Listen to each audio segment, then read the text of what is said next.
Hello, everybody. It's my pleasure to welcome you in person and online to the annual Sara and Ida Shapiro lecture. My name is Martha Stroud, and I'm the Associate Director of the USC Dornsife Center for Advanced Genocide Research. And I'm going to begin today with our land acknowledgement. And as I offer this, I invite the people who are watching on Zoom to let us know where you're joining us from. We always like to know how far our virtual community spreads, so type in that chat where you're joining us from. The USC Dornsife Center for Advanced Genocide Research acknowledges our presence on the ancestral and unceded territory of the Tonga people and their neighbors from north to south, the Chumash, Kataviam, Katanamuk, Serrano, Kuia, Payankuicham, the Hashiman, the Baitepai, the Kumeyaay, and the Quechan peoples, whose ancestors ruled the region that we now call Southern California for at least 9,000 years. Indigenous stewardship and rightful claims to these lands have never been voluntarily relinquished nor legally extinguished. We pay respects to the members and the elders of these communities, past and present, who remain stewards, caretakers, and advocates of these lands, river systems, and the waters and islands of the Santa Barbara Channel. You can read a more detailed land acknowledgement and history offered by the USC History Department on their website. So now, to kick things off for our Shapiro lecture, let me introduce the interim Vinci Viterbi Executive Director of the USC Shoah Foundation, Dr. Corey Street.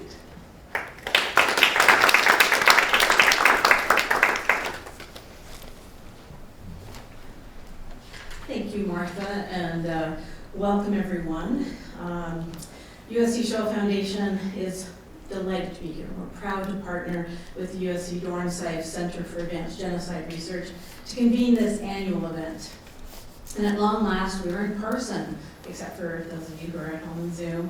Welcome to you as well, but it's exciting to be back in person to have this. Thank you for joining, and thanks to Dean Amber Miller, Dr. Wolf Gruner, Dr. Martha Stroud, and all the center staff for providing this opportunity for us to share some thoughts to open the Sara and Ida Shapiro Annual Holocaust Testimony Lecture, and welcome this year's fellow, Dr. Sara Horowitz. We're so glad that you're here. We welcome you today thanks to the generosity of longtime Board of Counselor and Executive Committee member and friend to the USC Shoah Foundation, Mickey Shapiro. This project is to honor his parents, Sara and Ida Shapiro, of blessed memory, both of whom are Holocaust survivors. Asa was sent to a Siberian prison before the war and was later conscripted into the Soviet Army. Sara survived by concealing her identity, hiding as a Catholic, hiding her identity on a farm, working as a maid in what is now Ukraine. She recorded her testimony, which we house in the Visual History Archive, and treasure and care for it as much as we do our relationship with Mickey. Sara's story is also the subject of a wonderful feature film, My Name is Sara, from which Mickey served as executive producer. The film is a moving example of the power of intergenerational storytelling and confronting one's past. Mickey was born in a German DP camp, and many of his extended family members perished at the hands of the Nazis and their collaborators. His longtime support honors the memory of all of these family members and fuels Holocaust education and research here at USC and around the world, including his recent commitment to endow a research chair in Holocaust education that we will be offering in partnership with Receiver, the School of Education, launching in the coming year, and we're very excited about that. Because just as the Shapiro Lecture and the scholars like Dr. Horowitz continue to change and deepen the way we understand the Holocaust through their research, this new research chair will help us to better understand the impact of testimony-based education, to shine a light on the dark past, informing future transformative programs designed to educate about the past and make concrete change for the future.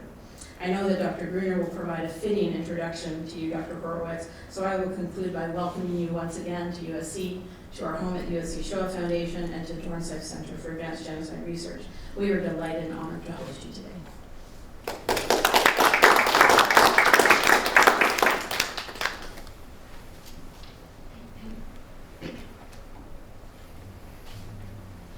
All right, and now, actually, before I introduce Wolf, I just want to mention to those of you on Zoom that if you have questions, we'll have a discussion period after the lecture, and of course, those of you in the room, and we invite you to ask your questions here and in the chat on Zoom and using the Q&A feature at the bottom.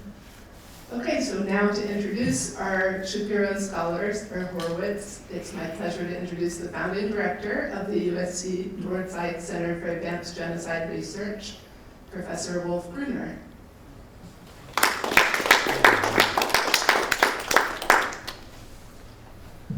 Thank you, Marta, and thanks everybody for coming, either physically or virtually. So, just a brief remark about the Center for Advanced Genocide Research.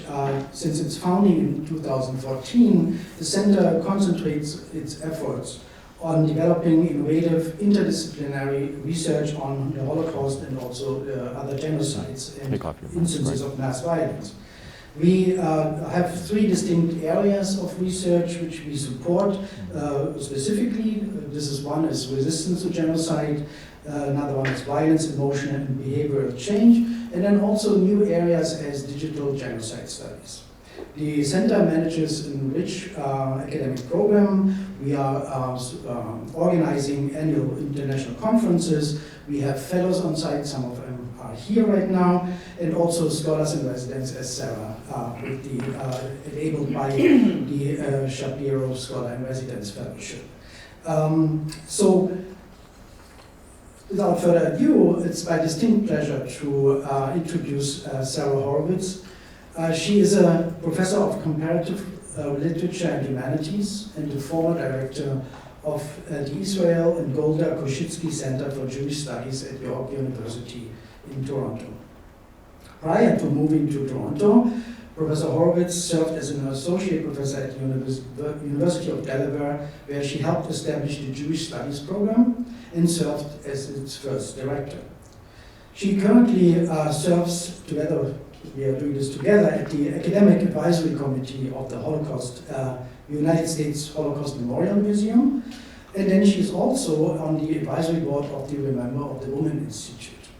She has served in various prestigious and important functions, and I want to just highlight she was the president of the Association for Jewish Studies and also on the executive committee for Jewish literature at the Modern Language Association. Her academic training includes a PhD in comparative literature, French, Hebrew, and English, and a master's in French literature from Brandeis University, and an MA in English literature from Columbia. Professor Horowitz's research spans various subjects, which include Holocaust literature, women survivors, Jewish American fiction, and Israeli cinema. She has published and edited and co-edited numerous prize-winning books, including the last one, and I have to just...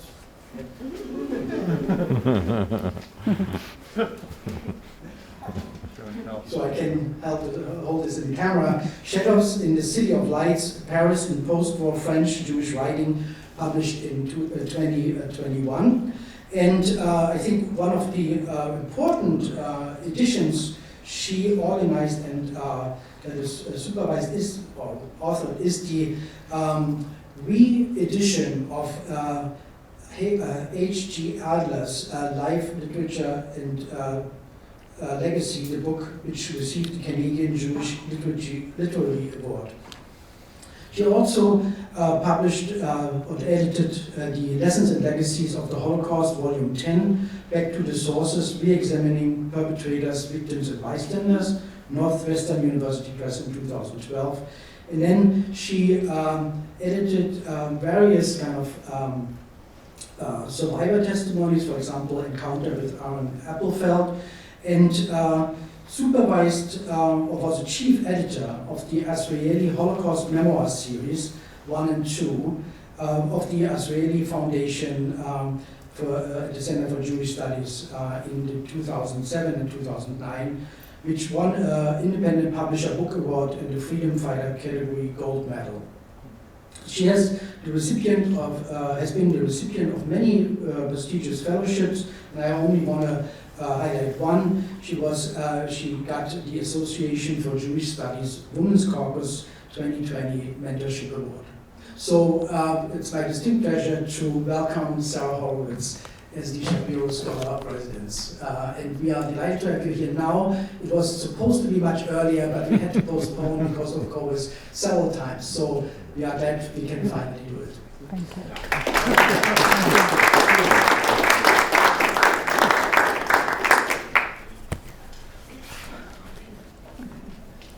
Thanks so much for that warm introduction, and actually thank you for the warm weather coming from Toronto. I can't tell you how much I appreciate that warmth as well. I'm so honored by this opportunity to come here and to serve as the Shapiro Fellow. It's, as Wolf said, it's been a long time coming. He extended an invitation to me originally in the spring of 2020, and as we know, life changed then. And so by season, we kept postponing it, and I'm delighted that actually the world is in a place, perhaps, where we can begin to see one another in person, as well as integrate people at a distance. Maybe it's the best of all worlds. So Wolf, thank you for the introduction, and thank you, Martha, too, Martha Stroud, for helping this happen and making me feel so welcome. So my talk this evening focuses on an ongoing research project that looks at the place of gender in shaping memory of the Holocaust. And I'm going to begin by talking about a literary writer, and then I'm going to move to testimonies and memoirs. So in A Scrap of Time, the title story of Ida Fink's first collection of stories to be translated into English, the narrator reaches back into her memory to talk about the first mass murder of Jews in her town in Poland. She plunges into what she calls the ruins of memory, and that poignant phrase is what I chose to integrate into my title, the title of my talk to you today, because it's so evocative. And she begins to describe a series of events that changed her world. But as the story begins, we catch the narrator in the middle of a conversation, perhaps a testimony, and I'll tell you a bit later why I think this short story, which is fiction, is trying to capture the flavor of a testimony. This is how she begins. I want to talk about a certain time not measured in months and years. For a long time, I have wanted to talk about this time, and not in the way I will talk about it now, not about this one scrap of time. I wanted to, but I couldn't. I didn't know how. I was afraid, too, that the second time, which is measured in months and years, had buried the other time under a layer of years, that this second time had crushed the first and destroyed it within me. But no. Today, digging around in the ruins of memory, I found it fresh and untouched by forgetfulness.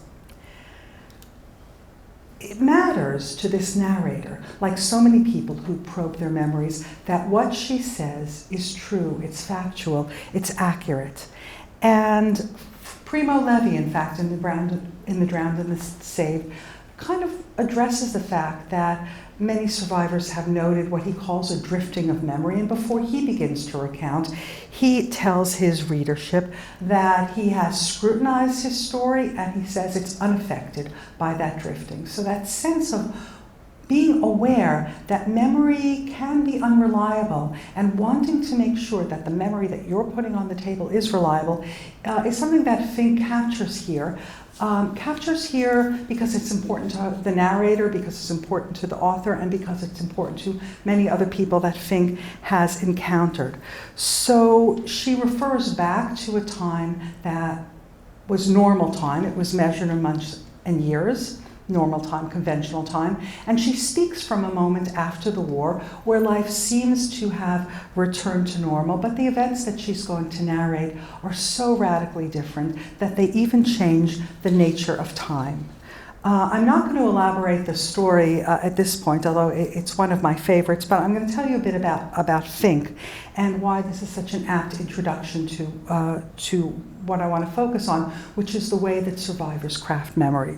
The bulk of Ida Fink's story, it's only 7 or so pages, deals with how we know what we know and the responsibility of the living to the dead. Although she sets out to narrate this scrap of time that is the mass murder of Jews, most of the story actually deals with her meditation on the nature of memory and the importance of imagination in people who survived the war to try to recapture the stories of the dead, because of course the dead cannot speak for themselves.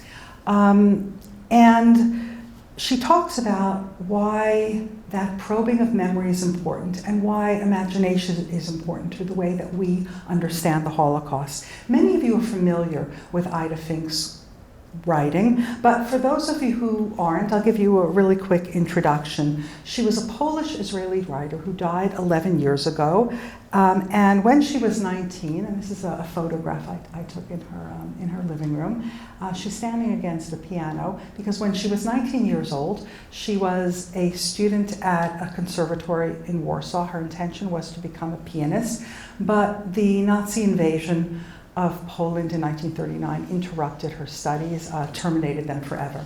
When her family was taken to the ghetto in her town, her father managed to obtain falsified documents for his 2 teenage daughters, for Ida Fink and her sister, and he helped them slip out of the ghetto. It was a ghetto in which that was possible, at least at that time.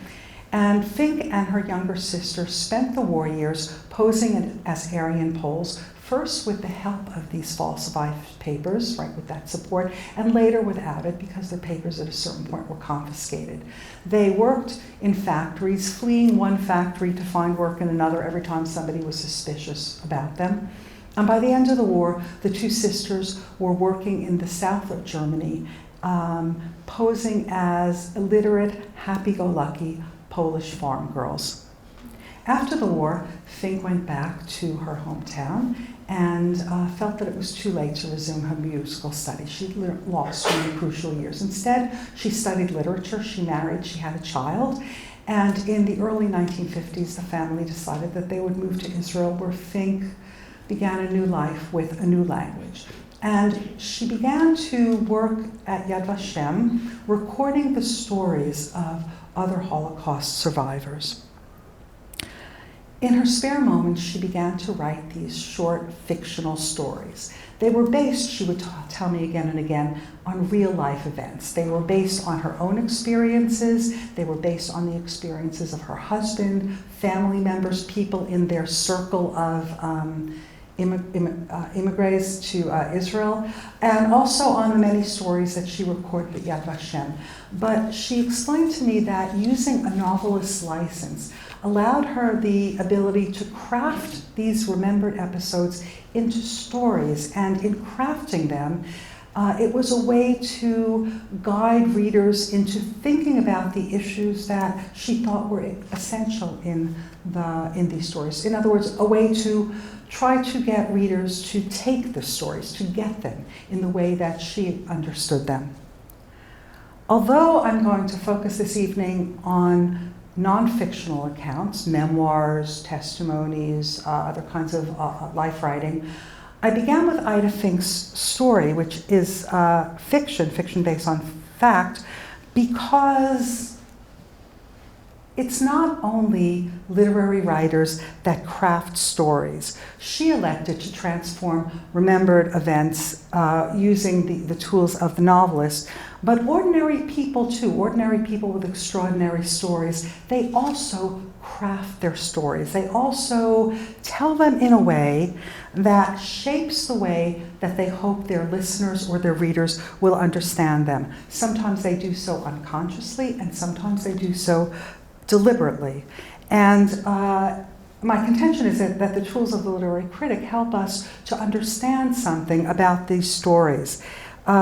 If we see this in a range of genres, if historians look to this kind of writing, these kinds of testimonies, to figure out what happened, I would say that as a literary scholar, I am interested in not only aggregating what happened, but looking at the fabric of testimony to give a sense of how the rememberer wants those who listen to them or who read them to understand how to take it.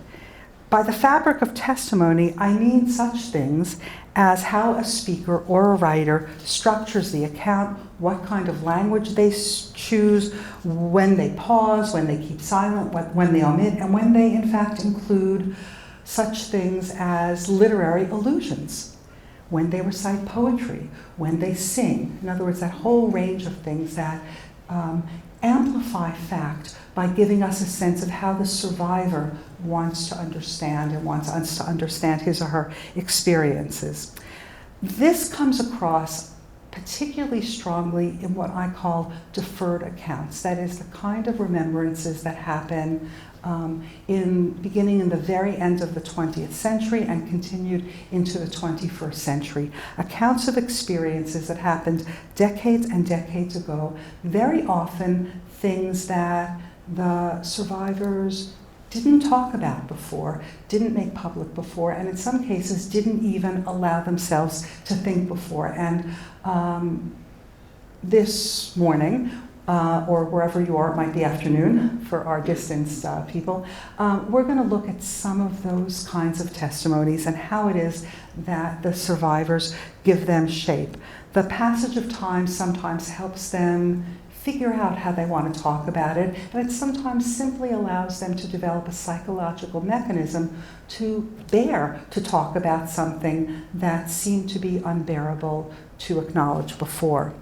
So I'm going to touch on difficult narratives today, memories that entail really harsh issues like the killing or the abuse of children. That's going to be my main focus. And these are things that I think of as the heart of darkness of the Holocaust, the things that are hardest for people to narrate, and I think the things that are hardest for many of us to read or to listen to.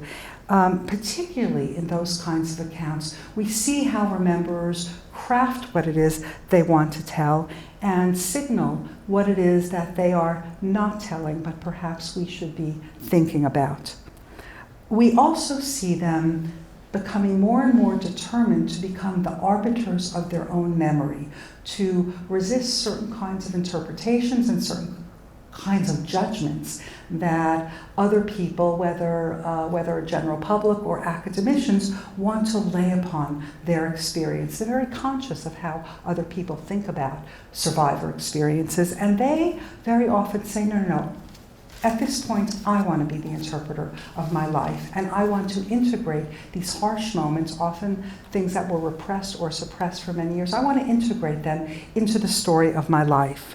So the deferred testimonies that have been gathered by the Shoah Foundation have been really crucial to looking at some of these issues, and in particular to how people remember the fate of children.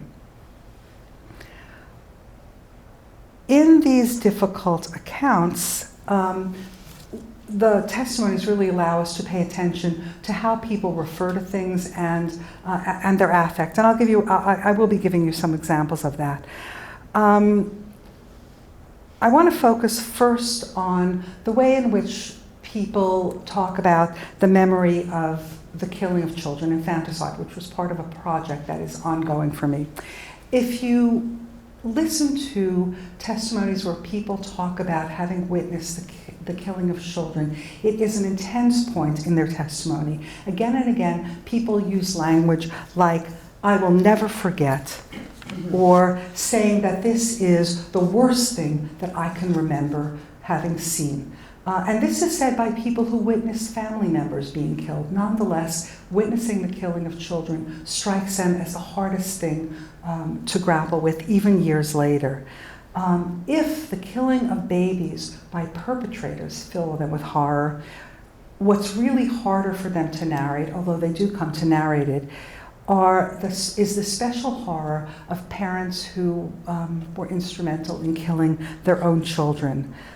Parents, particularly mothers, as many of you know, were under tremendous pressure to keep their children quiet if they were in hiding, because it was a child's cry that could give people away and elude and make people who are in hiding be discovered. One woman says, "You can't tell a baby, don't cry."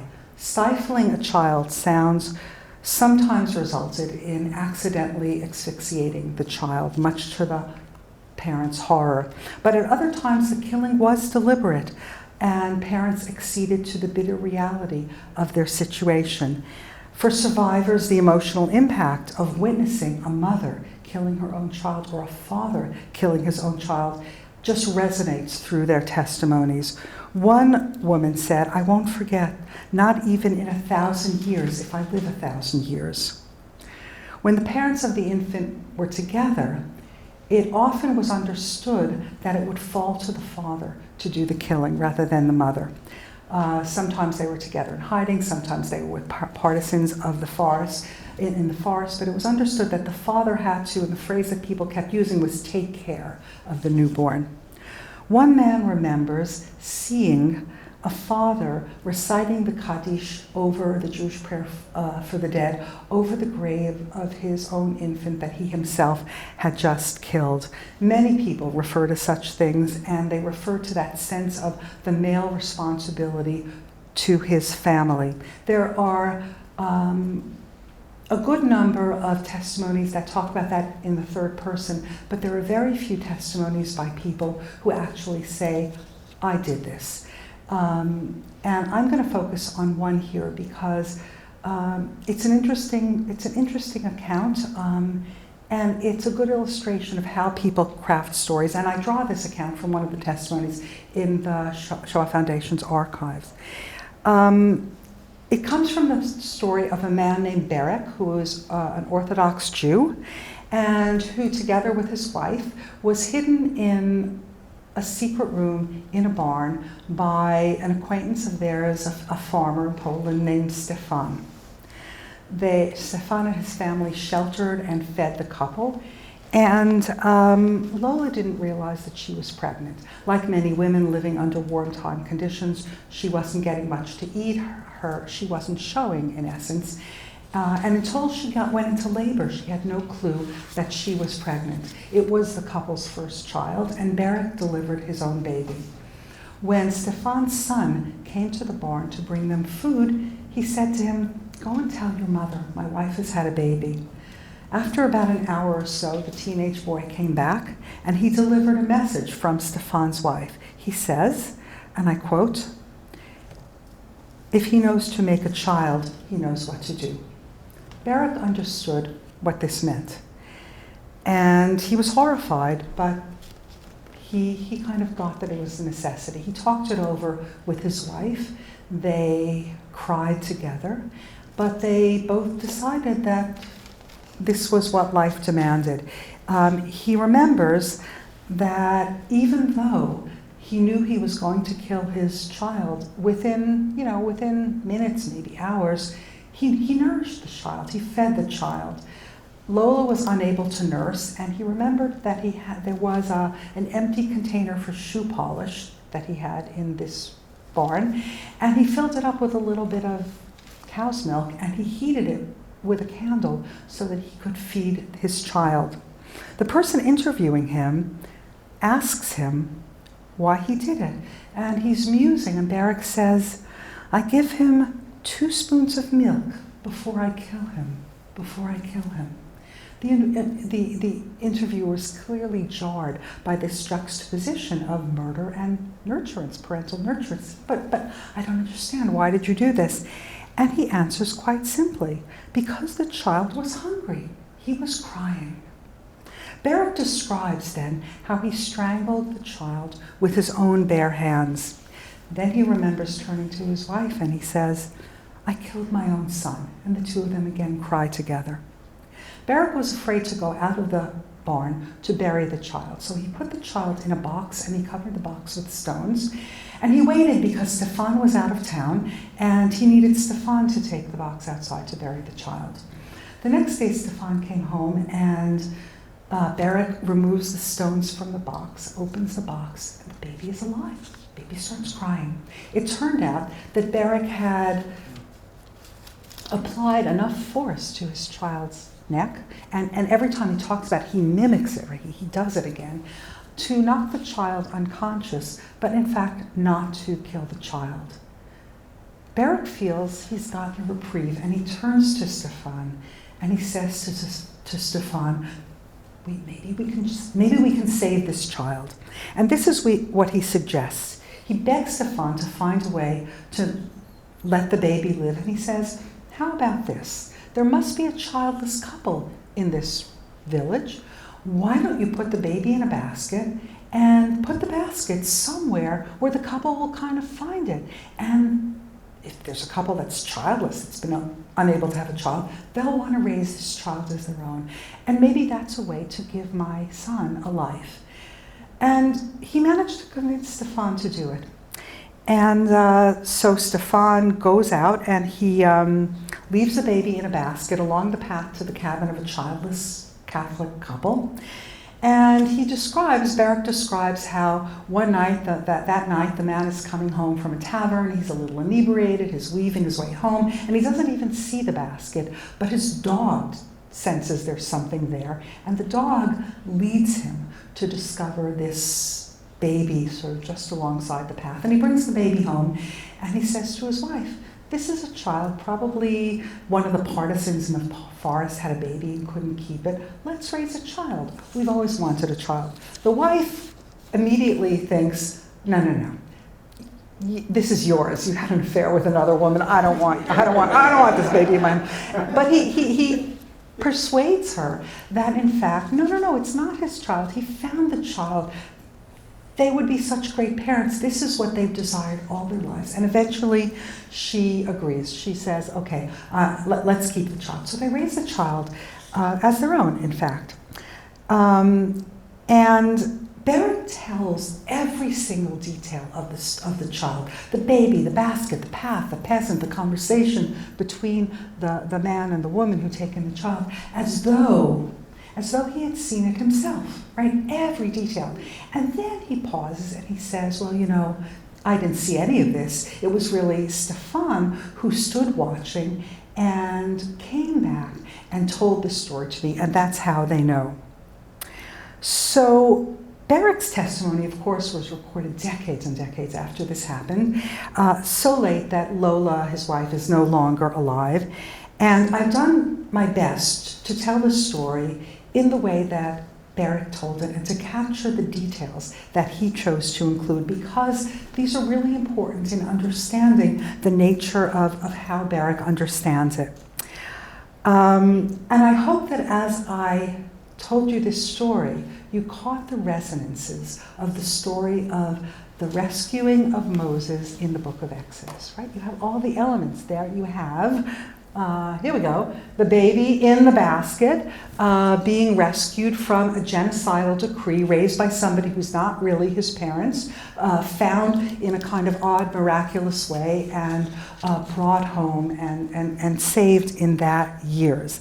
In fact, I see the way that Berek tells this story as a midrash on this prototypical Jewish story about genocide and redemption from genocide. Midrash, as many of you know, is a uniquely Jewish form of commentary on a Bible that develops a narrative, a story in response to a biblical story. And classical midrash, as well as later midrash, were composed by people who read the biblical story and confronted it with their own issues, their own sensibilities, their own philosophical questions, their own ethical questions, and then developed these into stories that engaged and amplified the biblical account. Through the act of midrash, later readers of the biblical text, they come to see their own lives reflected in the stories of the Bible, and they come to see the Bible as being a commentary commentary on their own lives, right? The Bible isn't just something that happened in the past. The Bible is something present in their lives. So the book of Exodus, right, you remember the story. It's a Hebrew woman. She needed to save her son from a genocidal decree. She put him in a basket. The baby sister watches over the basket as it's in the Nile and as it's stuck in the reed, and then Pharaoh's daughter takes the baby and raises it as her own in defiance of the edict of her own family. So one of the things that's key is that all of the players in this biblical account, except the baby, of course, are women. It's female. It's a female enterprise to push against genocide, except the perpetrator, Pharaoh, is a man. But all of the people instrumental in saving the baby in Barak's account, as he tells it, are men. Women are relegated to the periphery, even though all of the three women on the story are mothers. His wife gives birth to someone, Stephan's wife is a mother, and the woman who agrees to take in the baby is an adoptive mother. In telling the story, the way he does in crafting it in this way, I'm not suggesting that Barak is making up these details. I'm suggesting that he structures it in a certain way. He details it in a certain way. He conveys a number of things. First of all, he conveys his own sense of the miraculousness of the baby's survival. That baby is his Moses, and implied is a kind of divine intervention that makes it happen.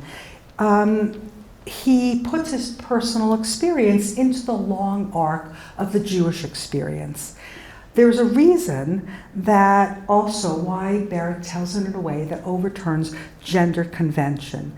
The powerless that he experienced as a Jewish man, powerless as a father to save his child, powerless to do anything to help his wife, it erodes his sense of himself as a man. It affects his sense of gendered identity, just as the biblical account and classical midrashim that arise commentating on the biblical account focus on the powerlessness of enslaved men and the agency of Israelite women in bringing about what the Bible describes as the redemption from Egypt. For example, there's a classical midrash that talks about the enslavement of the Israelites in Egypt being characterized by women having to do the hard physical labor of men and men having to do the delicate tasks of women. That reversal seems to be key to the way the rabbinic mind understood that event, and it seems to be echoed again in the way Barak remembers his account.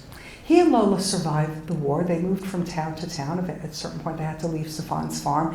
And at the end of the war, they make their way back to this town. And the area is occupied by Soviet forces. And Barak recalls sitting in a tavern and talking about his story and being overheard by an officer in the Soviet army who was Jewish. Officer comes over to him and says, "No problem, I'll go and get that baby for you. Don't worry about it, we'll get your baby." And Barak says, no, that's not what I want. That's not the way to do things. We don't act like that. Instead, Barak went to see the priest in the town, the very priest who baptized the child under the adoptive couple's direction. He tells him the story. And the priest says, I need to think about this. And he calls for the adoptive father to come and see him in the church. The adoptive father walks into the church. He sees the priest. He sees this Jewish man. And he gets it. Immediately he understands what's happening. And he begins to weep. And as Barak says, the man turns to Barak and says, and there's a quote from his testimony, "You are young and we like this child very much. Please give us this child." And Barak acknowledges the bond between the adoptive father and the child. And he says, "You are the same father as I am. You have the same rights to him like I am." The man agreed to abide by the decision of the priest. Whose child should this be? And the priest decides that because Lola and Barak did not give up their child because they didn't want a child, they gave up the child because to keep the child would be a death sentence for the child, they really should have their child returned to him, even though by then he was a toddler and he already knew his adoptive parents. And in fact, that's what happened. And the way that Barak rounds up this story, the possibility to simply grab his child, but the elaborate elaboration on his acknowledging the love of the other father and saying, I don't own the child, we don't own our children, again is a repudiation of a certain kind of masculinity defined by violence, defined by might, defined by patriarchal ownership, and suggesting that maybe there's a different way to be a real man, standing in contrast to German Nazi masculinities that, of course, were propagated during the wartime. Barrick's account and the way he describes them allow him to transform a story of desperation into a story that conveys what we might call mythic Jewish values, long-lasting Jewish values. At the end of the tape that recounts this story, Barrick's grandson, the child of this very child that he was able to save, comes into the room and he says, my grandfather is a hero. Both Barrick and his grandson refer to the son, who by then is obviously grown up, has a child of his own, and is a doctor. But he doesn't appear in the tape, which is kind of interesting, and we certainly don't know how he takes in this story, what he thinks of this episode in his life, how he even remembers, if he remembers, this pull of identities, one set of parents, another set of parents. But we do know that children have complicated feelings about the kinds of things that they experienced during the war. And in the time that remains, I'm going to shift focus from the account of parents to the accounts of children. I want to focus on a cluster of remembrances that are deferred memories from the perspectives of children that renegotiate their gendered identity. I'm going to focus on three accounts that are very different. Very different in nature.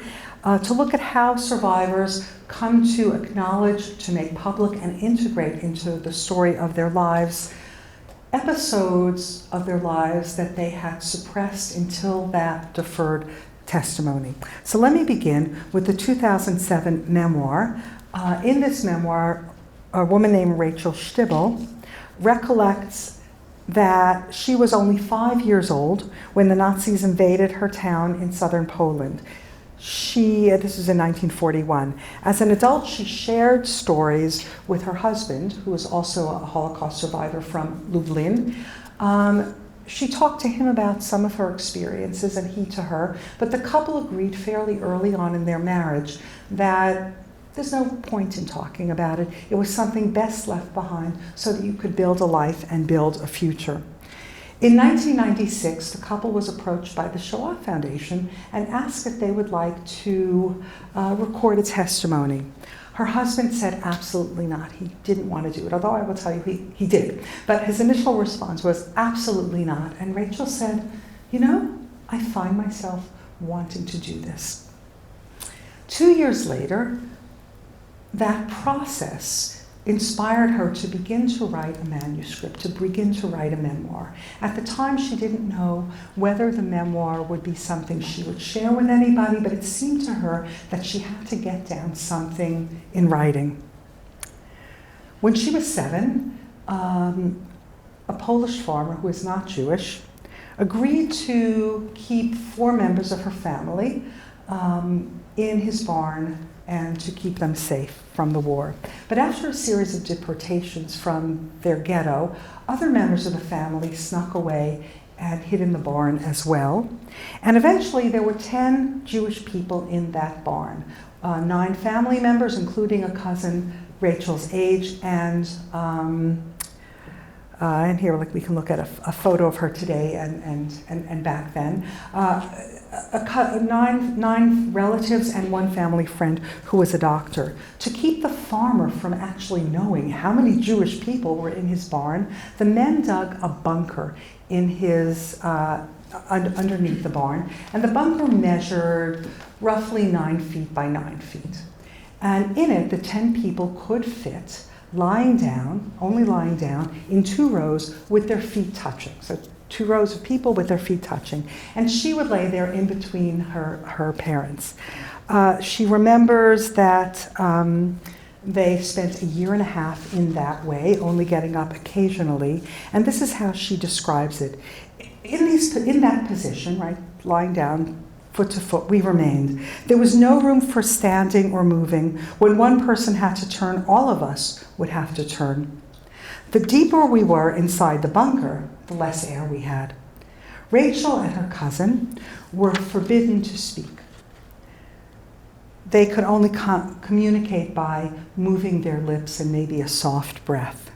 She remembers we could only communicate by moving our lips. Turn, whisper, turn. If the girls made a sound, she said, quote, one of the adults would lie on us, choke us, so we could not breathe. Like most children in duress, she remembers being comforted by the presence of her mother. And yet, Rachel begins to write in this memoir manuscript about an ongoing sexual assault. In her own words, I felt it penetrate me, unfamiliar and painful, something larger than me forcing its way through me, someone's toe in my vagina. It was a family friend, the doctor. The child squirmed and tried to move away, and that woke up her mother. Her mother reprimanded her. Stop moving, stop disturbing people. She was helpless to do anything about it. She tried to mentally dissociate from what was happening, but the assaults escalated for the duration of the group's time in the bunker. The man, she writes, would abuse me every night after that, forcing my toes to play with him as well.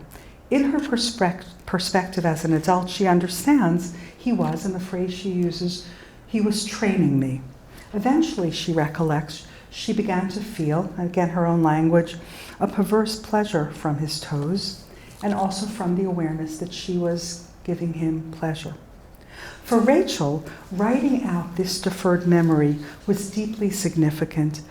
She had left it out of her previous recorded testimony. She had never spoken of it to anyone at all, not even her husband.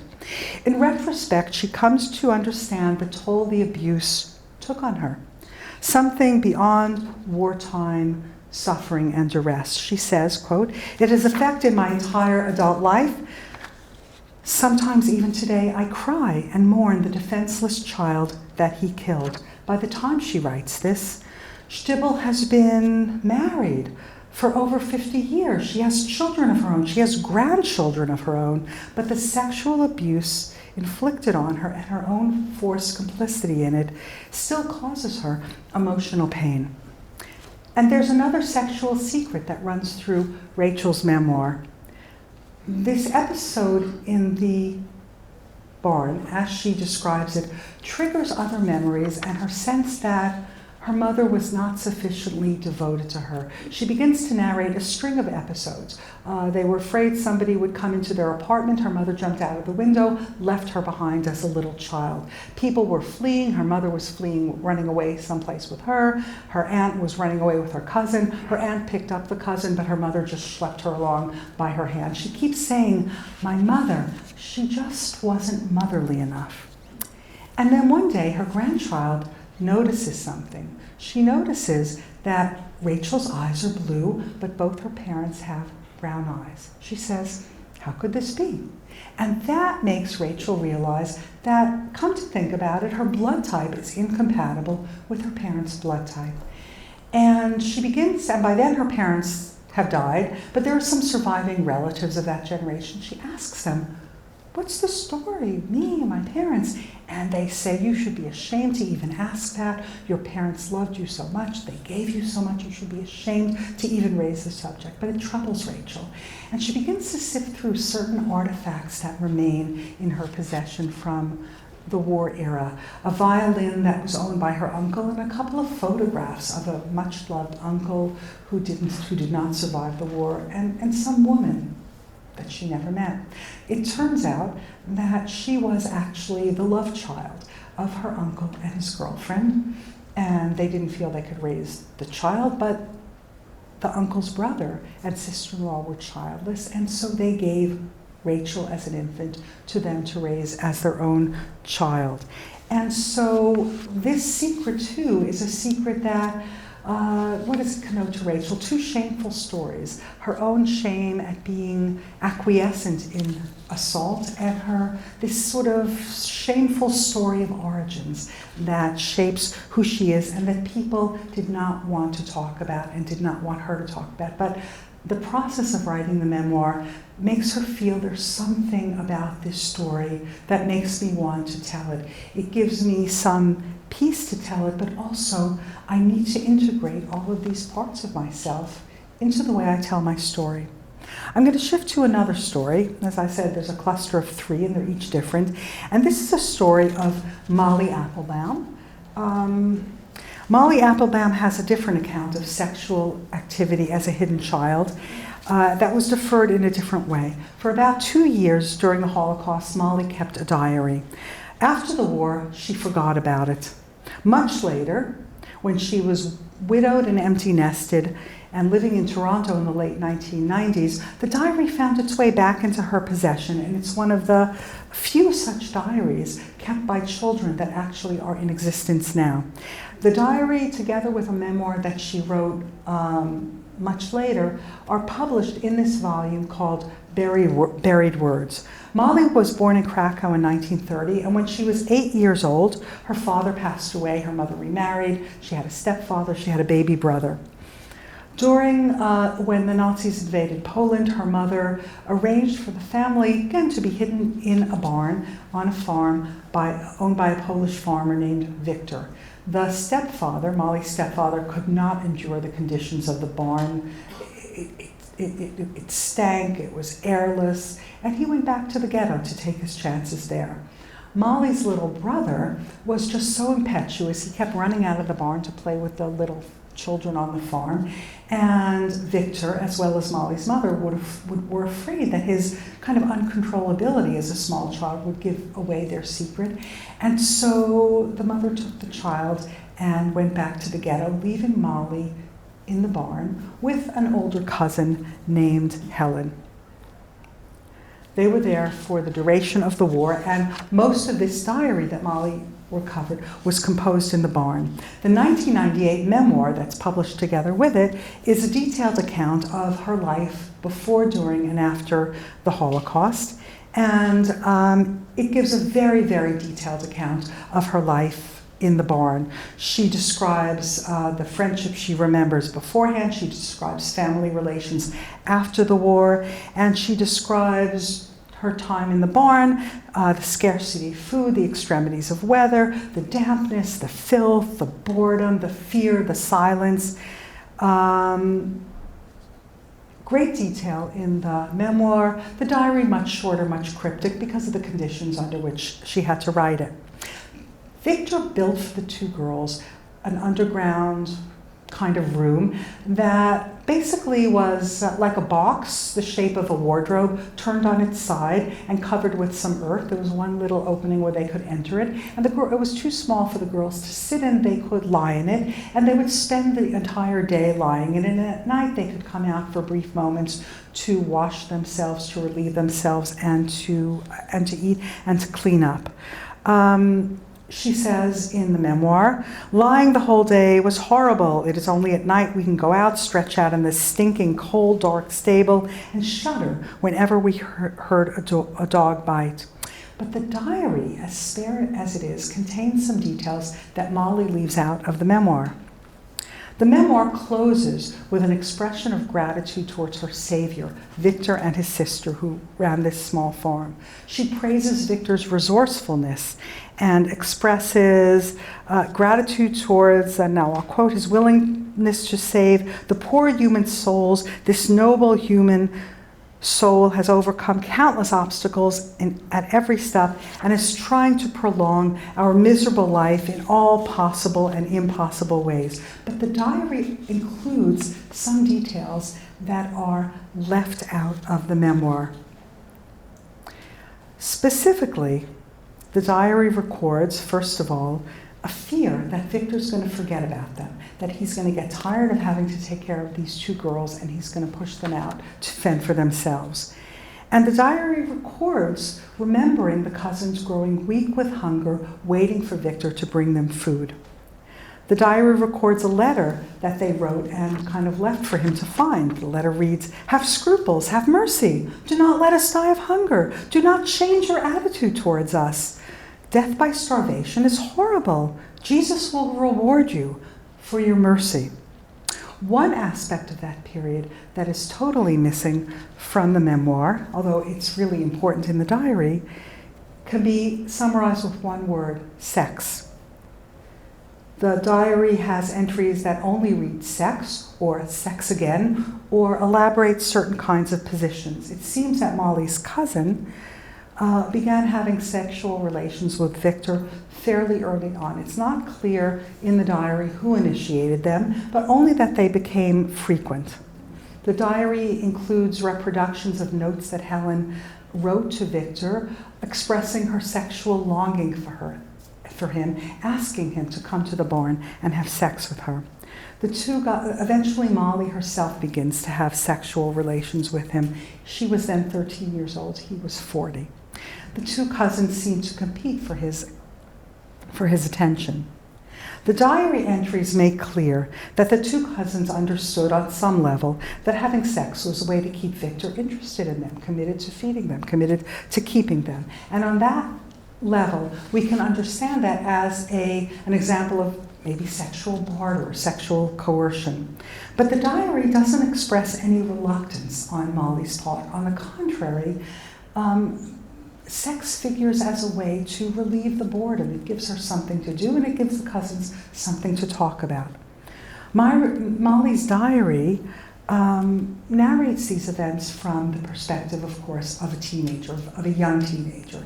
Rachel Stiebel's memoir reflects back from the perspective of an adult on how she now understands what happened to her. But Molly's memoir leaves it out entirely. We only get in these two written pieces how she understood it as a teenager, and then utter suppression of it as something that happened in the memoir. Later on, after Molly begins to write her memoir and to read her diary, she begins to consult psychology books. And she learns something from psychology books. She starts reading about abusive relationships, and the symptoms fit. She feels she's lived in a loveless marriage. She feels that all through her life, between the war and this marriage to a man that she says she didn't want to marry, she has a series of troubled relationships with men. And thinking back on the marriage, having read all these psychology books, she writes, "The books made me realize there's a name for what I endured." She understands in some way that wartime abuse made her vulnerable in a way. And she writes, "As a victim, you're already damaged. You don't have the skills to love yourself, to care for yourself, to feel sexy, to make choices, or to make decisions. And every incident of abuse further damages you. As a victim, you just survive. You don't feel any joy or love, you just feel pain." There had to have been tremendous damage done before that allowed us, when we are like this, to stay in these relationships. And you expect, as she writes this, that she's going to turn around and talk about her relationship with Victor. But she doesn't. That relationship remains a kind of protective bubble. And instead she talks, in a way like Rachel Stiebel, about the way her mother failed her as a mother. How did Molly recover this diary so many years after the war? It seems that, unknown to Molly, who thought the diary was simply lost when the two cousins rejoined life, it seems that Helen actually kept the diary. She moved down to Florida, she kept the diary with her all her life, and when she died, her husband looked at it, saw Molly's name, and mailed it back to Molly, and fell into Molly's possession again. So the diary, in a funny way, is an example of a deferred memory, but not the survivor choosing to defer the memory. After these were published, Molly did an interview, a testimony that was with the Azrieli Foundation. It is also hooked in with the collection at the Shoah Foundation. The translator of the diary says to Molly, "Are you sure that you want to make this public? Maybe you should keep it a secret." And she says, "No, I'm sure I want this to be public." In the interview, in this tape that she makes after the publication, the interviewer tries to get Molly to reflect on the abusive nature inherent in her time with Victor. But she won't have any of it. She characterizes that relationship as entertainment. She said, "My cousin said sex was pleasurable, and I wanted to experience it too." Her interviewer is really disconcerted by this response. He doesn't know what to do. He stammers, he starts sentences that he can't finish. He pauses to collect himself, and then he kind of goes on to a different topic. It's clear that he wanted something else out of her, some other judgment on her own life that she wasn't willing to give him. We as listeners, we as readers of the diary, we can't help but think of the abusive element in it, but she, Molly, does not want to see it as abusive. She refutes the idea that Victor victimized her, because that means that she sees her life, she would see her life as a trajectory of unbroken victimization, and she wants to claim for herself some element of agency. She wants to say, I chose this. I chose what happened in my life, even at the moment that I was the most powerful. And this goes against the prevailing norms. And she's aware of it. She's aware by this point of what academicians have been reading into her diary. And she wants to say, I am not reading my life in that way because I want to reclaim for myself some sense of being the person who dictated my destiny. The interviewer says, "Are you sure you wanted this published, this diary?" And she says, "You know what, maybe 10 years ago, maybe 15 years ago, I would have said, don't publish the diary. But," she says, and again, I'm quoting from her interview, "my brain grew up and I have my own ideas." Molly pushes against her sense of conventions that insist that women's narratives have to fall into a certain kind of pattern if they're going to come into the public discourse. She wants to be the person who crafts her own story, and she doesn't want other people's censorship imposed upon her. So I'm going to turn to the third example, where I said I have a cluster of 3 examples. And while most experiences of sexual abuse that we hear about have to do with women, my final example emerges from a 2015 memoir by a man who was a young Jewish teenager during the war. I first met him, this is Molly Applebaum, as a child and later, but I first met Nate Leitziger in about 2005, when the two of us were with a group of students traveling to the sites of Jewish life and death in Poland. He was with the group, and the group were really interested in his experiences. And among the group of students that we were traveling with were 6 students from the University of Manitoba who were Aboriginal students. And they explained to us, they came on this trip because they wanted to learn about the Holocaust. And they wanted to learn about the Holocaust because they felt they could learn from the way that Jews commemorate an experience of devastation. They felt that they could learn how a people can remember moments of humiliation and anguish without having that memory reinscribe that humiliation in them. Is there a way to tell the story that they can take back to their own history and to their own people? They asked if they could conduct native rituals on the killing grounds of Eastern Europe. They wanted to perform rituals in Auschwitz and Majdanek and in other camps. And they wanted to do so privately. They didn't want anybody to come. They didn't want anybody to observe. They didn't want anyone to bother them. But they wanted Nate to come and participate in them. And he agreed. He said that he found these rituals incredibly moving for him, but he honored their request that he not describe it to anyone, and he never has. So several years later, Nate began writing this memoir, which was published in 2015 under the title The Way to Freedom. And the memoir recounts his experiences as a teenager in Auschwitz and in other slave labor camps. And in the memoir, he reveals a secret that he says he'd never talked about before. And he says, and here's a picture of Nate, again, as a child and now, he says, quote, "In the camp jargon, I was known as a pipple. That is, as some of you know, he was a boy who was given preferential treatment by an older, more powerful man in exchange for sex. For Nate, a naive teenager from a traditional Jewish home, the privileges that Yannick, the capo in the Krupp's factory where he was working, offered him gifts that he was at least initially grateful for. A cot to sleep in, so he wasn't with the men in the barracks, a place near the kitchen so that he was warm. Yannick spoke to him in gentle terms. He was very moved by it. But after a few days, it became clear what Yannick's intentions were. He assaulted him sexually. He warned the boy that if he uttered a word about it, he would kill him. Yannick, and again I'm quoting from Nate's memoir, Yannick forced himself between my legs, and after a few thrusts, he ejaculated over my legs and bed.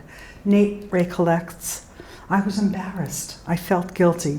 I did not tell anyone, not even my father. Still, rumors about Nate circulated in the barracks. No one spoke to Nate about it directly, but some of the men began to say things when Nate was in earshot, designed in essence to cause him pain and further humiliation. One of the things he remembered hearing is the men discussing how they knew of another boy in that kind of relationship, and that boy became pregnant. Nate was very inexperienced and very naive, and but he still kind of thought that kind of thing, it couldn't happen. And he was reassured by the fact that after all, no penetration had happened. But a part of him wasn't really certain that it was impossible for him to conceive a child. He said, and in fact, a few nights later, there was penetration, and Nate remembers, it was an embarrassing and painful experience. As soon as I got away from him, I rushed into the washroom to remove as much semen as possible. Even though I knew the stories of conception were false, at some level, it had me frightened. Eventually, Yannick lost interest in Nate. He had his eye on another boy. And although Nate worked alongside his father, and they were assigned to the same barrack, he didn't tell his father about what had happened. He was afraid, he explains, that his father would become incensed on behalf of his son and would confront Yannick, and then he would be killed. But he was also afraid of something else. He was afraid that his father would not become incensed and would not confront Yannick. He says he was afraid that his father would tell Nate that this abuse, quote, was one of those things one does to survive. And then, Nate said, he would have to be angry at his father and disappointed in him. As Nate recounts these events, he kept it to himself to protect his father. And from that moment, he remembers, he was a marked man. Other men in the barracks also would force him to perform sexual acts. But he says, I've always wondered if my father knew, but he never asked, and I never talked to him about it, not even after the war. It was one of those secrets one carries through life. Although Nate was deeply committed to Holocaust education, he was a frequent speaker to schools and to adult groups, he never talked about this, and he never wrote about it. But when he began writing these memoirs, it was at a time when revelations about the experiences of Aboriginal people in Canada were becoming public, and they led him to reconsider. One of the shameful chapters in Canadian history was the forced removal of Aboriginal children from their parents' home and from their communities to live in residential schools that ostensibly would give them a better life than their parents possibly could. But often the parents never heard from from their children. And over the past year, we in Canada, and I don't know if the news travels down here to California, but we in Canada have been reading the discovery of unmarked graves of Aboriginal children at a series of residential schools. So these revelations of the sexual abuse that survivors of these residential schools were making public touched a chord in Nate as he was writing his books. It made him reconsider how he wants to tell his own life story. He writes in the memoir, "It was only after Native residential school survivors came forward and disclosed their sexual abuse that I had the courage to speak about my experiences. Up to that point, I felt the abuse was somehow my fault, and I was terribly ashamed to disclose it." A common thread running through these and other deferred memories is the inhibition of memory because of shame, and the decision late in life to integrate into one's life story and one's sense of oneself episodes seen as shameful either by oneself or by other people. Barrett turns the shamefulness of killing a child or trying to kill your own child into a story of miraculous redemption and a recalibration of what it means to be a man. Rachel allows herself to remember back to a protracted period of time where she experienced abuse and to acknowledge the complicated set of emotions that it triggered in her. Opening up to this memory helps her to recover lost pieces of herself, to know more fully who she is. And as for Molly, after a lifetime of what she describes as passively allowing other people to shape her life, she pushes back against the judgments of other people. She insists on shaping a story about her wartime childhood that allows her to claim agency and not victimization. And Nate comes full circle. Remember that I told you how moved he was by these Aboriginal students who looked to him and to the Jewish telling of the Holocaust to understand how to tell their own story. And now he listens to the stories told by First Nation survivors of residential school abuse, to get the courage to tell his story and to dig it out of the ruins of memory. So the Hebrew writer, I'm going to come back to fiction, Aharon Appelfeld, wrote novels and short stories that contend with the Holocaust and its after effects. Appelfeld, as many of you know, was born in 1932 in Bukovina, and he was a child when the Nazi militia drove up and killed his grandmother and his mother in earshot, in front of his grandmother's country home. His father ran into a nearby cornfield, and nobody seemed to notice a child with mumps lying in a darkened room inside the cabin. Afterwards, his father came back and collected the child, but eventually the child was on his own, and Appelfeld remembers living several years alone in the forest, a kind of feral and mute existence, and venturing out into nearby farms when the weather got too unbearable to hire himself out as a farmhand in return for shelter. He remembers being taken up by a band of horse thieves because a tiny child could be really useful to them. And eventually he made his way to Israel after the war. He was mute for a period of time, he was illiterate, and he began to learn a new language, to further his education, to get a university degree, a graduate degree, and eventually to master the Hebrew language and write stunning short stories and fiction. His writing probes the workings of memory, and during the decade or so before his death, he would often talk to me about the element of shame. He would say to me, you know, it's really important to own your past, even the most shameful moments, because even shame that you experience, it's part of who you are, and you can never be yourself if you don't face those and you don't integrate them. In an essay published posthumously last month in the Israeli newspaper Yediot Achronot, and this character comes from that issue of Yediot, 4 years after his death and marking what would have been his 90th birthday, Appelfeld muses about the work of memory. Memory nurtures us, he says. Memories help us through difficult time.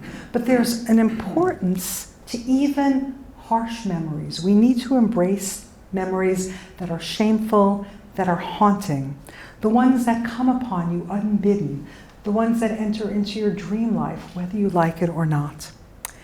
Appelfeld says in this essay, and my translation doesn't do justice to his majestic Hebrew. Years ago, a friend of mine, a Holocaust survivor, told me that he doesn't sleep at night because every night the images of the dead come to him and insist on being remembered inside of him. I didn't know what to say to him. I sat mutely at his side. After a pause, he added, "Imagine if I didn't remember these images, that I could erase them from my head. What would I be? I would be less than an insect. In the end, those memories preserve my humanity." Thank you.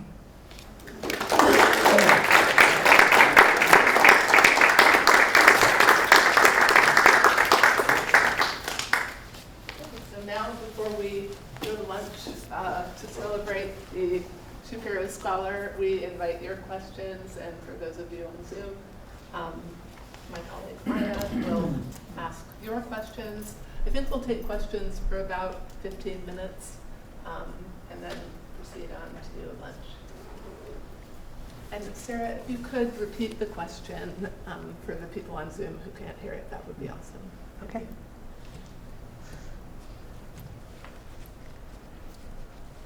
You could, Paul? I mean, if other people want to ask, I can ask later, but so first of all, thank you. That was just riveting, incredibly moving, and just so comprehensive and thoughtful. I'm processing, as we say. It'll take a while, but I'm kind of struggling with the Molly Applebaum part and kind of the politics of that, because it seems that on the one hand, it's the right move to allow her the agency to represent this experience the way she wants to experience it.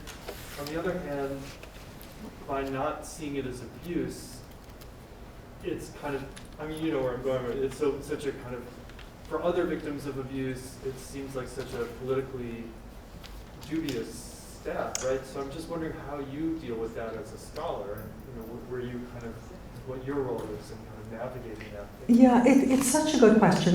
Paul Lerner asked a question about Molly Applebaum's memoir and how we bring together acknowledging how Molly wants it seen, but also perhaps an obligation to call out abuse when we see it, and to have that actually be something that helps other people who are struggling with something that they might see as abusive. And I really see a tension in that.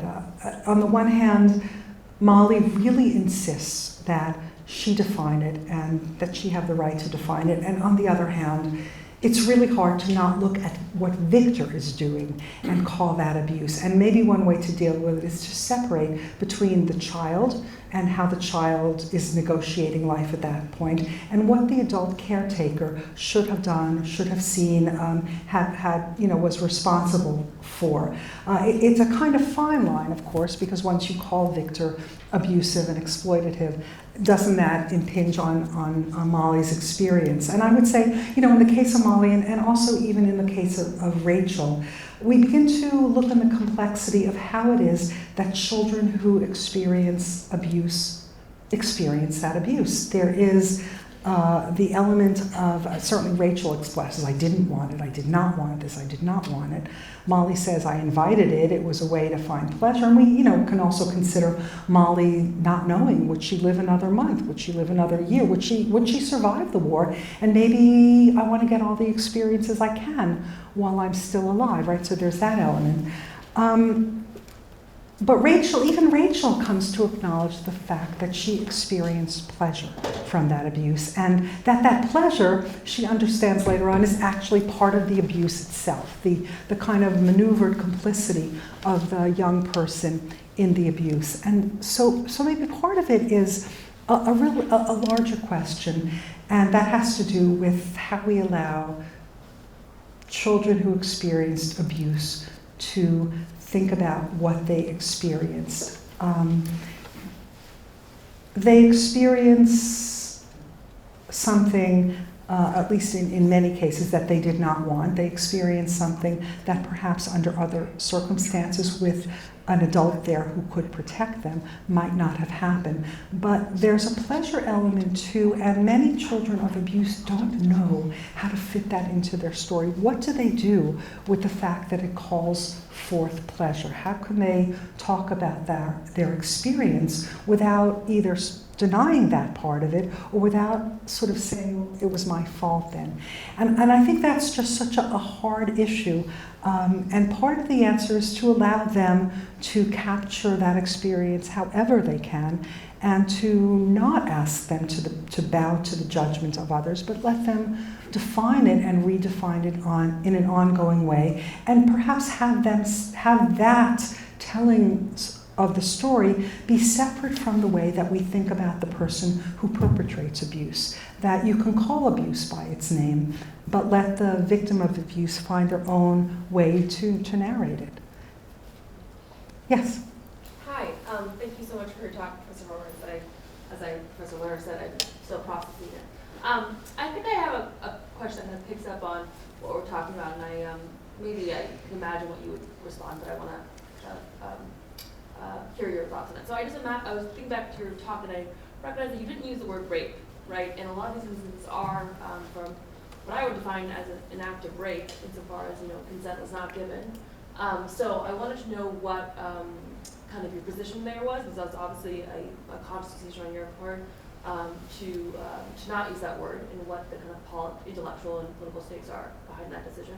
And then the second part of the question would be, I'm interested in the typology of deferred accounts that you put forth, and it seems to me like deferred accounts would be particularly useful when there's trauma, and like all infanticide and rape are obviously traumatic accounts. So is there something specific about the crime that these testimonies account that foster a different framework that deferred accounts allow for, or is it the fact that writing under a genocide was inherently traumatic, and then these deferred accounts are kind of this modality of analysis that you're approaching with deferred accounts would be a productive one? So question about rape, and then deferred accounts. Okay, so I'll just repeat the questions briefly. They were really great questions. One was about rape, noting very astutely that I did not use the word rape in this talk, and but you see that as rapes because they didn't involve consent, or what we would consider consent, and do I consider them rape? And the second question had to do with the nature of deferred accounts and whether trauma accounts for the shaping of deferred accounts, or why they're even deferred. So let me begin with rape, because I actually was very conscious about not writing rape. If you look at some of the scholarship that's emerging now on sexuality and the Holocaust, there's a lot of definitions and contentions among how people define such things as rape, sexual assault, sexual coercion, sexual barter, and a lot attaches to those definitions, and there's a lot of debate as to how to categorize them. I think that all of the relationships that I described have a powerfully coercive element in them. First of all, the people who are giving this testimony were too young. They were minors, so we could not define them as being giving consent to sex with adults. And second of all, they were in circumstances where they didn't have the ability to say no. In the case of Rachel, she couldn't move, and her mother told her she better be quiet. And she says, if you weren't, the adults would suffocate you. So that was really scary. And in the account of Nate, it was a couple. He couldn't defy him. And in the case of Molly, if Victor didn't like them, he wouldn't want to feed them anymore. I mean, they got this. I mean, even Molly's narrative is struggling between those two poles. Was it abuse, or was it, or was it something I chose? And the reason I did not call it rape in this talk is because what I was trying to do is give space for the rememberers to define their experiences. And if pushed and somebody said, you have to tell me if you think it was rape, I would say, yeah, of course I would define it as rape. But But once you label something, then you compact it, and the details and the complexity of how the person experiences it and remembers it, they don't have a chance to kind of air out. We don't get a chance to see how they think about it, how they integrate it into their lives, and in fact, what effect it had on them. And so I actually made a deliberate choice, and you were, very sharp to catch that I had chosen that, to not call it rape at this moment and in this talk, because that would kind of collapse all of that complexity as I spoke about it. But am I saying, sure, it's a great thing? No, I'm certainly not. I'm saying that what was done to them was for them abusive. It had ramifications in their lives, and interestingly enough, they all express anger. All the three child survivors express anger at their parents. I mean, here's this family friend who abuses Rachel, and it leads her to narrate a story about her mother not being a sufficiently loving mother, and in fact, see, she wasn't my real mother. And look, we all know that adoptive mothers can be incredibly loving, so we could say, well, that doesn't suffice as an explanation, but what suffices is the fact that she was abused in her mother's presence and her mother didn't step in, and that changes things forever. In the case of Molly, there's a moment in the interview after the memoir was published where she says, I didn't really care when my mother left me alone in the barn because I already didn't like my mother. I was already mad at her. Why was she mad at her mother? Because the father had died when Molly was a child, and the mother made up some story. Your father went on a long trip, he can't come back. In other words, this discomfort with talking to a child about death. But some kids on the street said, your father's dead, and she went back and she was angry that her mother didn't tell her. Well, so angry that you were okay being left alone in a barn with a strange man? There's something about the deflection of anger from Victor, upon whose affection her life hinged, deflecting it onto her mother, that's kind of very telling and very revealing to us, right, narrating it. So that comes in, and then we see in Nate's book how he said, I didn't want to tell my father because I didn't want to get him killed, but then I also didn't want to kind of lose him as my father, right? If he didn't stand up for himself and risk getting killed, then how could I respect him as my father? So it wrenches apart their relationship with their parents as children, like that primal love relationship, and for all of them, it unfolds into how they feel about themselves as loved people, whether they deserve and can get love, whether they can own their sexuality, whether they can feel themselves as sexual beings. It kind of gets enfolded in that, and that maybe comes to that second part of the question. These memories percolate inside of them, and they're deferred partly because of the nature of what they're talking about, not only the trauma, but the shamefulness. It's a certain kind of trauma.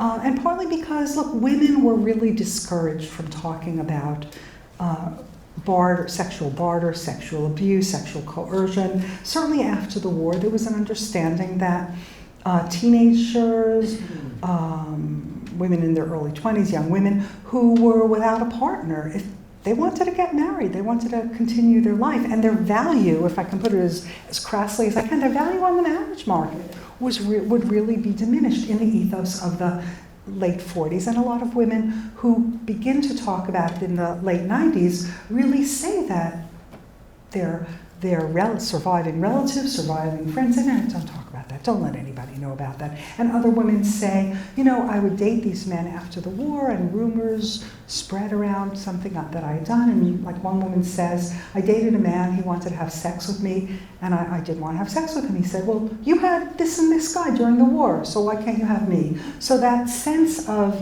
what they would have to contend with certainly was an inhibitor for women, a sense that their husbands' honor somehow afterwards rested on their keeping this private. They didn't want to embarrass their children. So it's really when women are widowed and empty nested that a lot of these narratives come out. And even more, I'd say, taboo than narratives of women engaged in this range of sexual, assaults, coerced behavior, are men for whom that happened, because as horrible as rape and coerced sex is, it falls under what we recognize as women's experience. But for men, it's not only abusive and it feels shameful and it's traumatic, but it somehow emasculates them. It puts them in their own mind into the category of women. And so they refrain from that as well. And for Nate, so there's that extra layer of inhibition on it. Yes? Oh, go ahead. So, thank you. Thank you so much. Sarah, this talk is making me rethink a lot of things. And one of the things it's making me rethink is the question of shame. And it made me wonder, what don't we know? And of course, this is an almost impossible question to answer, but I was thinking about Primo Levi's chapter or essay on shame. And so much of that has to do with the shame of not assisting the people near you, the shame of letting other people suffer around you, the shame of being unable to help others, the shame of surviving. And I also was thinking about Henry Greenspan's work about oral testimony and how shame is part of what keeps a lot of survivors from telling stories unless it's within a particular circle of trust or in a relationship of trust. But your talk is making me wonder if this is a particular kind of shame that applies just to memories of experiences that we may never hear. And it makes me wonder how many we haven't heard or may never hear, and how that would really change the stories that we tell about this series of events.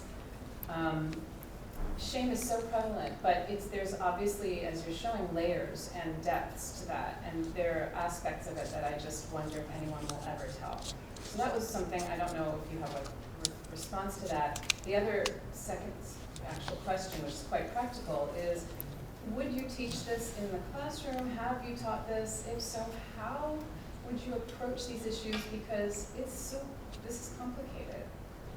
Those are, great comments. The first comment is on shame and whether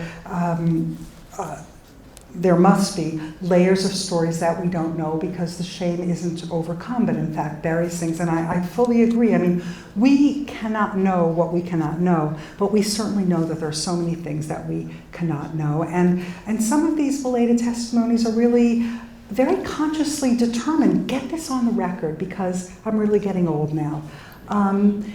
And so I think that's a really important observation. And just remember, your second part was, what I teach it in the classroom. How do you integrate this kind of material in a class? I have taught these things in a classroom.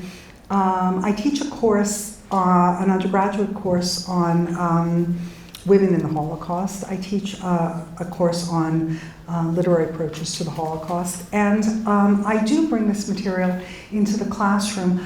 I will say I don't open with this material. It is something that comes about 2/3, I introduce to the class, maybe 2/3 of the way into the class, into the course.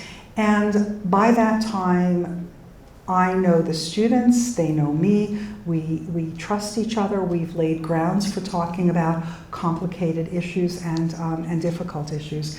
So I do find that you can integrate this into the class. Some of you, I'm in an institution, many of us are at institutions where we're asked actually to warn students when there's something that's likely to perhaps invoke a traumatic response on their part. And the truth is, when you teach the Holocaust, the whole course is like a trigger warning. So, I mean, they know that they're going in for really difficult things. But you develop, when you teach a course, you develop a sense of community. You are together, the professor and the students, a community of learners. You are studying difficult things together, and you're trying to study them in their full complexity. I found that it was a little harder when I taught over Zoom and we weren't in the same space, but, that's what we do as professors. I think we can do one more question from the chat and then we have to wrap up, unfortunately. Yes, so this comes from the chat, and there's so many people in the chat who are thanking you and giving so many thanks in the chat. And so this question comes from an anonymous person. Do the survivors view the memories and experiences of abuse differently if perpetrated by the oppressors, e.g. Nazis, versus the quote-unquote saviors, e.g. the farmers who harbored Jews? That's a really good question. So the question, I'll repeat it, was whether the survivors who are speaking these memories see these episodes as different depending on whether they were committed by perpetrators, Nazis, Nazi sympathizers, or people who were actually engaged in saving them. Or you could even say people who are, family members, because, I began by talking about the killing of children. And certainly, we see that they do. It's much more complicated when enfolded into a story of this is the person who saved my life is also the story of this is a person who really caused layers of pain onto me. And it comes up not only in a story like Molly Applebaum's about sexual abuse, but some of you may have read works by the French philosopher Sara R, who towards the end of her life wrote a wonderful memoir called Rue Ordinaire Rue Là-bas, in which she talks about a French Catholic woman who, at great risk to herself, took in Sara Kaufman as a young child and her mother and sheltered them during the war. And Sara came during her childhood to love this woman, to admire this woman, and to in fact repudiate her own mother in favor of this woman. And yet, embedded in this is the fact that this woman has absorbed, let's call them anti-Semitic attitudes that circulate in the culture, and convinces Sara that Jewish culture is bad culture, degenerate culture, that Jewish religion is silly, and that French culture is far superior. And Sara retrospectively realizes how complicated that relationship was, that the woman who saved her was also determined to, quote unquote, rescue her from her benighted mother and her benighted tradition, and that took a toll.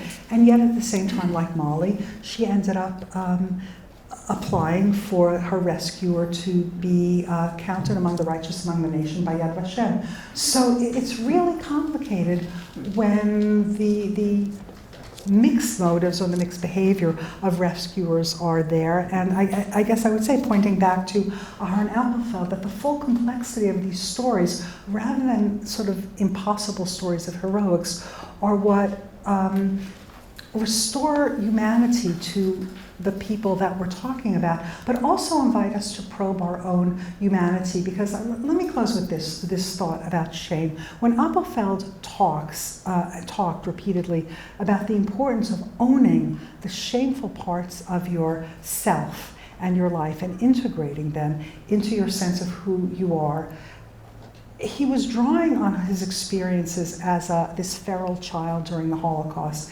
but he was also trying to say that some of the things that he writes about in connection with the Holocaust are not kind of Holocaust writings, they're human writings, and they have to do with how we come to know ourselves. And so, Nate Leipziger's memoir is a great example how sharing stories of genocides really enrich the way people are able to think of themselves, and that histories can learn from one another, experiences can learn from one another. But Appelfeld would say it's not only about thinking about genocide, it's thinking about how complicated we are as human beings. Thank you so much. Thank you. So thank you, Sara, for this really illuminating lecture. I think everybody is kind of still thinking about it for a long time. I just wanted to say to everybody who was here in person, to all the people on the Zoom, I'm sorry that we can't kind of get up to all the questions we have. But I also want to use the opportunity at the end to thank Vicky Shapiro for enabling us to have this event. So that's really, we are really grateful for this, that we have on an annual basis the opportunity to bring somebody here to make us think. So that's really wonderful. And just one, but now kind of ending, we have another fellow talk, which I want to announce on March 29th.